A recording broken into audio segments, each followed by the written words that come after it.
My mom sent me old home videos for my birthday, but now I'm running for my life. Old home videos. That's a good way to remind yourself of your past, a time which you would have normally forgotten, a time when you were an innocent lad who just wanted to experience the joys of life. But as time has gone by, it can become nostalgic, and we all have felt that. This narrator in particular, though, in his quest to experience some random nostalgia in a birthday gift offered by his mother, instead realized that he's now a target for his own parents. This is his harrowing story.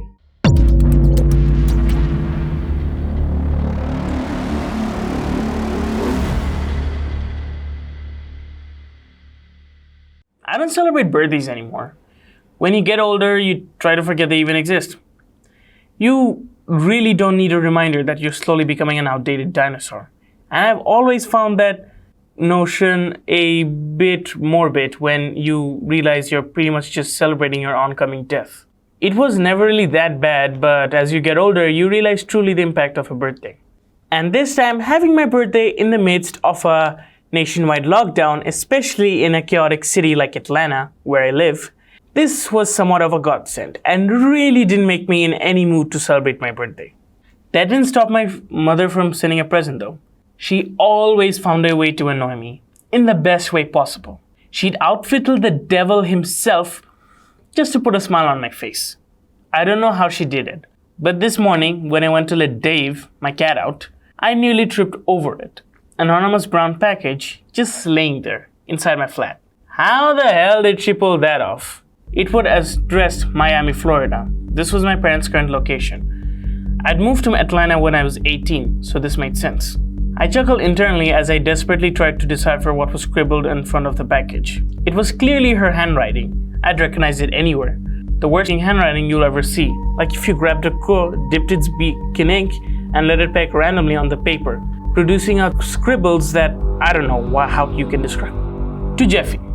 Love, Mom. It took me literally 4 minutes to decipher that, but considering I got used to the handwriting, it wasn't so difficult. I yelled at Dave to hurry his shit up, but he wasn't having it. So I closed the door and brought the package with me inside, carefully placing it down the kitchen counter. Mom was a next level prankster, so I had to be careful. So I made sure to investigate every inch of it, weighing it, gently shaking it, even going so far as to lightly shaking it to see what was inside.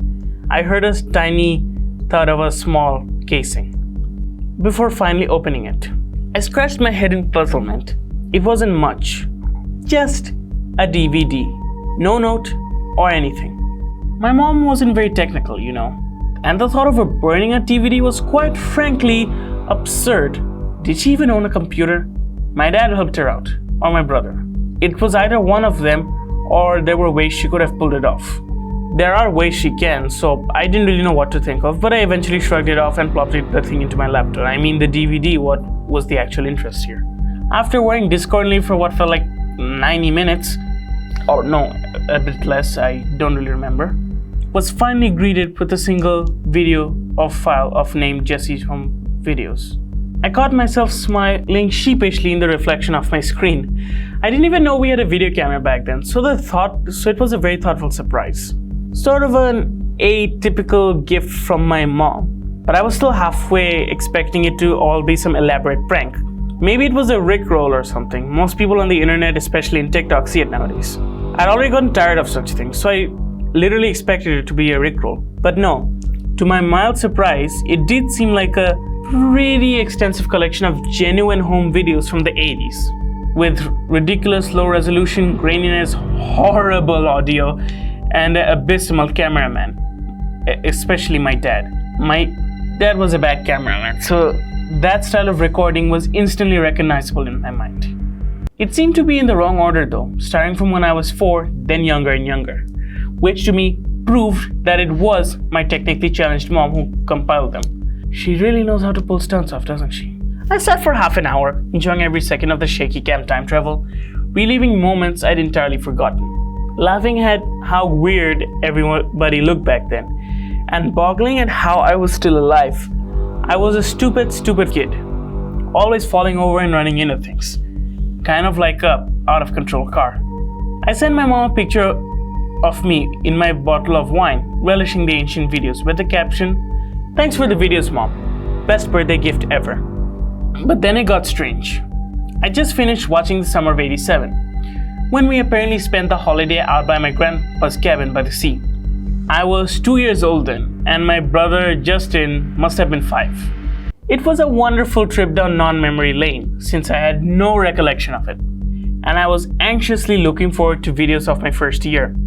I didn't have any photos or anything from back then. My mom said they must have been misplaced when they moved a decade ago, but she could never seem to find them. I think she found these videos recently, then compiled them. Would make sense. She really is someone who is interested in either annoying me or making me happy. So I got to the final video. It was the summer of '86, according to the date at the bottom left corner. A shaky cam, definitely maneuvered by my dad, was looking over a tall white fence with a family of 3 gathered on the other side. Husband, wife, and a tiny toddler. I didn't recognize any of them. I suppose they must have been our neighbors. We moved every couple of years as a child. I lived in Phoenix during my early years, then moved to New Orleans, then Austin, then I don't know, wherever. It was something about Mom's work, so it was obviously an educated guess. Maybe they were my first ever neighbors, and it was just a video of them going to talk to them. Which was strange, considering it was supposed to be my home videos, but I was just anxious to see what was gonna happen. There was some audible whispering, but I could barely make out any of it. The only words that I could listen were "we," "move," "leave," "hurry," were the only words that I could make out.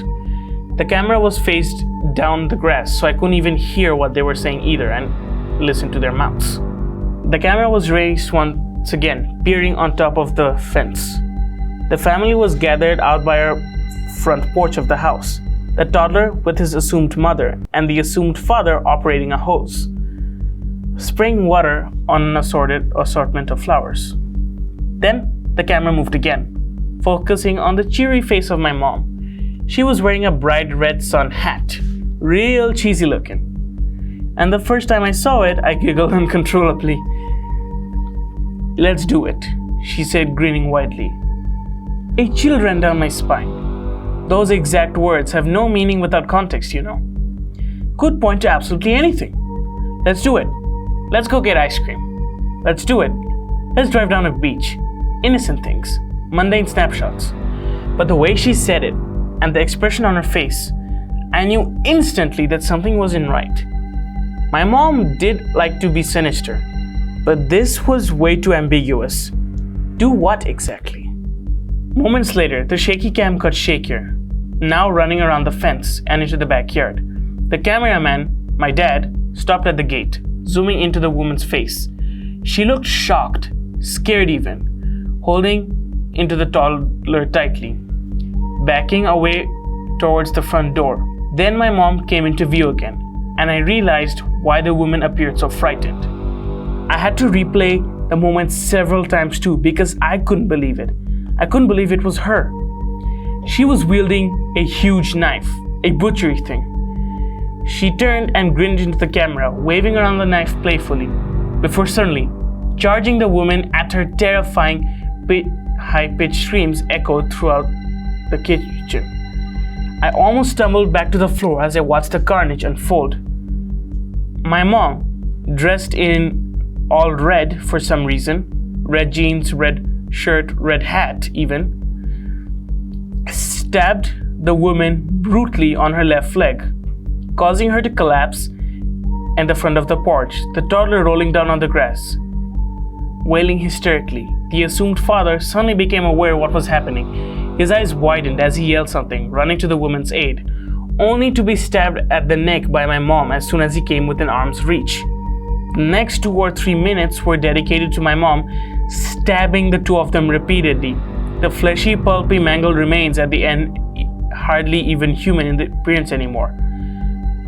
I threw up. I just couldn't see that kind of carnage. My mom, absolutely drenched in blood, although I initially couldn't understand, but then I understood. The red dress made it hard to identify that there was blood all over her body. My mom turned to the camera, laughing maniacally. She noticed the wailing toddler on the grass, quickly wiped clean the knife with the inside of her dress, placing it down on the porch. Then gently lifted the toddler, hugging him tightly, smearing blood all over the child.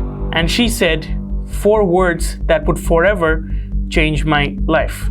"We'll name you Jeffy," she said.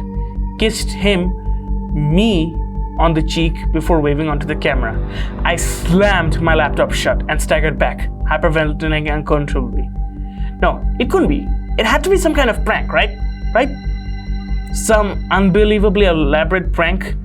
You could do that these days, fabricate shit like that. Deep fake anything and everything like that stuff that is supposed to be real but just turns out to be Photoshop. My phone vibrated. A text from my mom. I read it, then again, then once more. Then I grabbed my laptop and got the hell out of there. I didn't send you any videos, but your father's coming out to sort it out. Stay where you are, Jeffy. Everything will be alright. Don't move, we'll be right there. This man has just realized he's the victim of a murder kidnapping and is now a target by his own parents.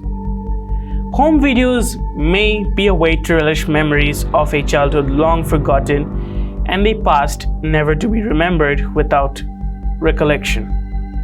But such a past is unexpected. So the next time you watch home videos, I recommend you actually check it out beforehand. Because who knows, if you discover something sinister, you might as well become a target by the very people who you thought were your real guardians.